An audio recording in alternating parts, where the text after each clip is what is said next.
Filipina sedang menghadapi masalah serius terkait kehamilan anak di bawah umur. Di tahun 2023, Philippine Statistics Authority mencatat sekitar 3.300 bayi lahir dari ibu yang bahkan belum berusia 15 tahun. Artinya setiap hari ada anak yang seharusnya masih bermain, bersekolah, atau tidur nyenyak, malah harus menghadapi kehamilan dan persalinan. Pertanyaannya, apakah ini cuma soal gaya pacaran remaja yang kebablasan? Sayangnya tidak sesederhana itu. Ini adalah cerita tentang kemiskinan struktural, kekerasan seksual, dan kegagalan negara melindungi anak-anaknya sendiri. Dari ribuan kasus kehamilan di bawah usia 15 tahun, beberapa di antaranya ada yang masih 9 tahun. Usia ini adalah usia yang sangat berisiko untuk melahirkan. Risiko kematian ibu meningkat, komplikasi medis sulit dihindari, trauma psikologis membekas, dan putus sekolah hampir selalu menjadi konsekuensinya. Semakin banyak anak di bawah umur yang melahirkan, maka semakin banyak pula anak gadis yang putus sekolah.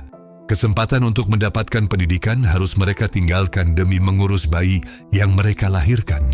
Di saat mereka sendiri masih membutuhkan perlindungan, dampaknya tidak berhenti di sana. Ketika pendidikan terputus, peluang kerja ikut hilang. Dan ketika peluang kerja hilang, kemiskinan menjadi sesuatu yang diwariskan. Penelitian dari UNFPA Philippines menyebut bahwa negara bisa merugi jutaan peso karena banyak perempuan muda yang akhirnya tidak bisa berkontribusi dalam perekonomian. Seandainya mereka bisa tetap bersekolah, mendapatkan pekerjaan yang layak, mereka bukan hanya bisa menghidupi diri sendiri, tapi juga ikut memutar roda ekonomi dan pemasukan pajak negara. Namun kenyataannya, banyak dari mereka harus menjadi ibu di usia yang bahkan belum sempat mereka jalani sebagai anak.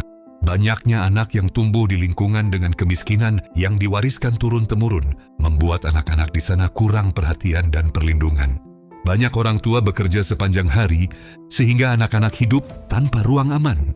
Rumah-rumah yang sempit, tetangga yang saling berdempetan, tingkat pengangguran yang tinggi, dan akses terhadap video dewasa yang begitu mudah membuat peluang terjadinya kekerasan seksual semakin besar.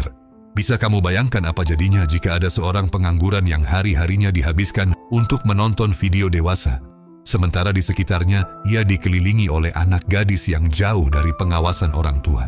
Dalam banyak kasus kekerasan seksual terhadap anak tidak dilakukan oleh orang asing, melainkan oleh orang yang mereka kenal, tetangga, kerabat, atau orang dewasa di sekitar mereka.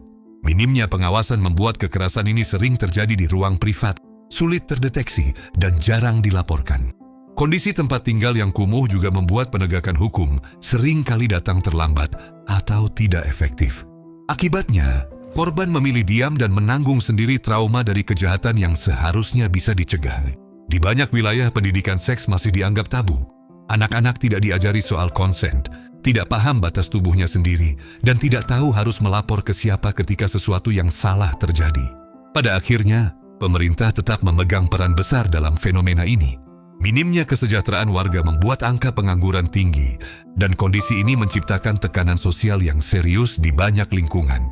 Akses terhadap konten dewasa yang begitu mudah, tanpa literasi dan pengawasan yang memadai, memperparah situasi di ruang-ruang yang seharusnya aman bagi anak.